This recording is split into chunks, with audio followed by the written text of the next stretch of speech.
موسی علیہ الصلوۃ والسلام ته خدای وی چې اذهب الى فرعون انه طغى. فرعون ته ورشه داغه سرکشي چې داغه د حد نه واوړې انتها ته ورسېد. و چې یو انسان را پاسي او هغه وی چې زه خدای منو دین لوی سرکشي خو بل څه کې دیش یا الله ورزم خو او بادشاہ دی زه یوازې. نو الله پاک ورته دوه علاج وښودل چې یو خو ستا ژبه کې لکنت دی، ژبه دې اړمیږي، نو ستا ترجمانی به تا سره مې پیوست یو وزیر جوړ کړو چې استارور دی، تا سره به دي هارون وزیرا، دا به ستا وزیر وي او ستا ترجمانی به کوي. دویم دا چې دا تا سره کومه امسا ده چې ته پې ګډې او چیلې سره دې امسا کې مې هغه قوت کې خو چې ته د فرعون مخې ته ورشي او خبرې شروع کی که د ده حرکات بدل شو نو دا امسا د هغه مخې ته وغورځوه، تماشه کوه چې زه بیا څه کوم.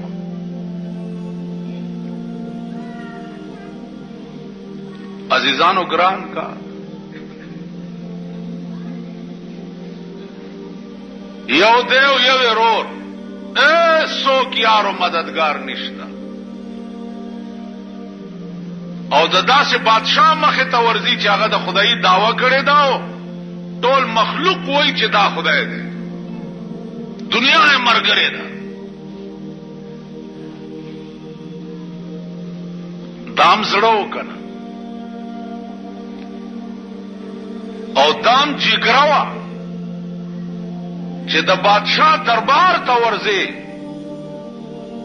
او ته په دربار کې ورته وایې چې دا تا چې کومه دعوه کړې ده دا دروغ دي، ته خدای نه یې بلکې د خدای پیدا کرده بنده یې.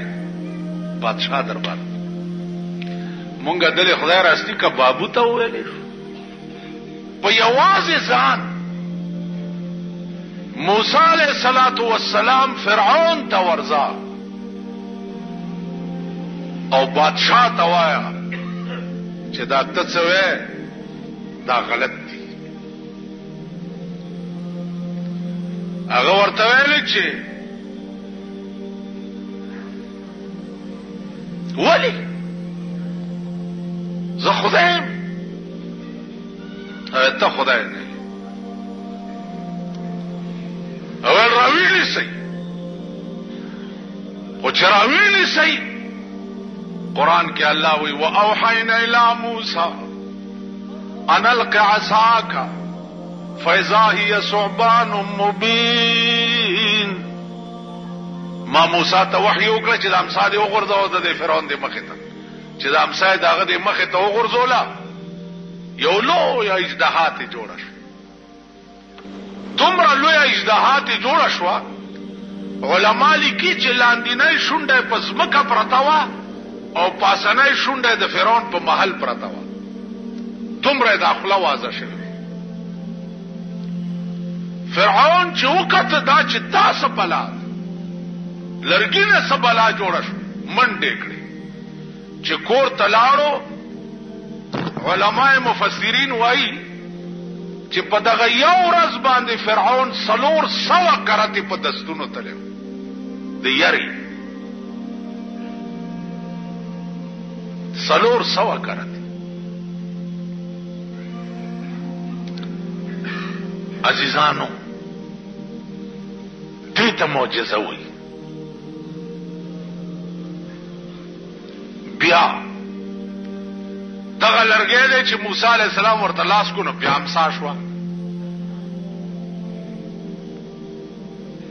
الله ورته لا تخف یریږه ما لاس ورواچو خو چې لاس ورواچوله بیا لرګی شو.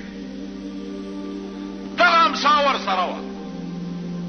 فرعون ورپسې لښکرو چې رانیسئ موسی سره د ملګرو مخکې او د فرعون فوج ورپسې چې د دریاب غاړې ته ورغه اریان ودرېدو چې خدای دې خوا دریاب دی او وروسته مې د فرعون فوج دی. الله ورته ویل یریږه مه اضرب بعصاک البحر په دې امسا دې دا دریاب ووهه. امسا یې راواغسته او دریاب له پې ټک ورکو. په دریاب کې 12 لارې ورته جوړې شوې. 12 لارې موسی سره د قومه پکې ورګډې شو. د خدای د انتهایی مشفقانه انداز ته وګوره. دا لار ده او دا دیوال دی د اوبو. دا لار ده او دا دیوال دی د اوبو. 12 لارې په دې لار کې زه روان یم. نو زه دا خیال کوم چې دا خوانه لارې خلق چې دي دا به اوبو وړي.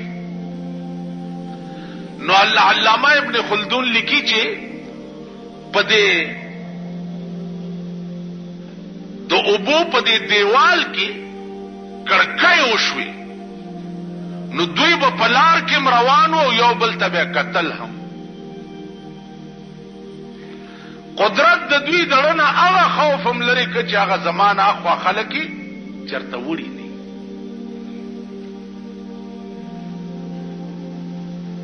نو عرض میں داو عزیزانو چې دا معجزه وه